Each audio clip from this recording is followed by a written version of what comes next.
La sortie du patron de la gendarmerie nationale marque un tournant décisif dans la lutte contre les abus liés à la garde à vue et à la détention. Il insiste fermement sur la nécessité de mettre fin à l'impunité qui semble régner au sein de certaines unités. Il rappelle que la garde à vue est strictement encadrée par des textes législatifs et réglementaires, en particulier l'article 119 du Code de procédure pénale qui définit les conditions et la dureté de la garde à vue, limitant celle-ci à 48 heures renouvelables une fois et exceptionnellement sous autorisation du procureur de la République à 2 reprises supplémentaires.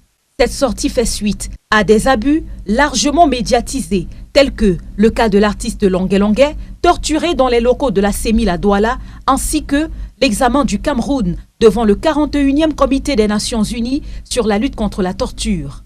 Ces événements ont sérieusement terni l'image du pays à l'international et soulevé des préoccupations majeures sur la banalisation des violations des droits humains, ce que dénoncent fermement les hommes de loi. Lorsqu'un mis en cause présente des garanties de représentation, l'OPJ ne peut le placer en garde à vue. Dans la pratique, les OPJ tournent le dos aux prescriptions de la loi. En érigeant la garde à vue en principe, c'est ce qui justifie la sortie musclée de monsieur le secrétaire d'État à la Défense, qui n'est rien d'autre que la traduction de l'atteinte, voire du dépassement par ses agents de la cote d'alerte en matière de garde à vue. Dans ce contexte, le patron de la gendarmerie nationale exige désormais une surveillance accrue des enquêtes menées au sein des différentes unités, y compris au niveau des postes de gendarmerie. Il ordonne la multiplication des contrôles inopinés, en particulier pour vérifier l'état des chambres de sûreté.